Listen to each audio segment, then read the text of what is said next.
So তোমাদের সাথে একটা কথা শেয়ার করতে এলাম।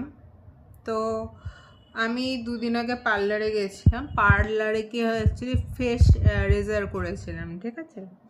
তো মুখে আমার ফেসিয়াল হেয়ার প্রচুর হয়, তো ফেস রেজার করেছিলাম। তো তার জন্য না আমার কপালে না হলেও এই জায়গাটায় তোমরা বুঝতে পারবে কতগুলো না টিনি বাম্প হয়েছে। দেখো ক্যামেরাতে বোঝা যাচ্ছে আই থিঙ্ক।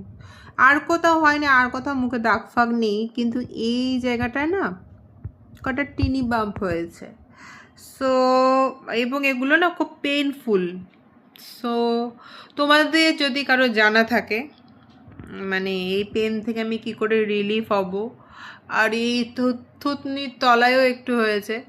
আর এখন আমি মেকআপ তুলবো, কিন্তু আমি সেইভাবে মুখে কিছু ইউজ করতে পারি না। মুখে ইউজ করলে র্যাশ, ব্রণ, হ্যান ত্যান গুষ্টিপুষ্টি বেরিয়ে যায়। এ তোমরা বুঝতে পারছো হয়তো ক্যামেরায়। দেখো এখানে কতগুলো টিনি বাম বেরিয়েছে মানে ফেস রেজার করার পরে। তো আমি তোমাদের কাছে একটা কথা বলছি, তোমাদের যদি কারুর কাছে কোনো আইডিয়া থাকে মানে how to remove that, so আমাকে প্লিজ একটু বলো, কেননা এগুলো খুব পেনফুল হচ্ছে, যেটা সহ্য করা যাচ্ছে না। আর তোমরা কি করছো বলো তো?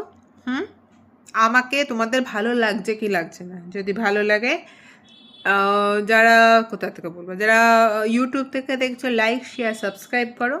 যারা ফেসবুক বা ইনস্টা থেকে দেখছো অবশ্যই অবশ্যই করে লাইক শেয়ার ফলো করো, করে দাও না।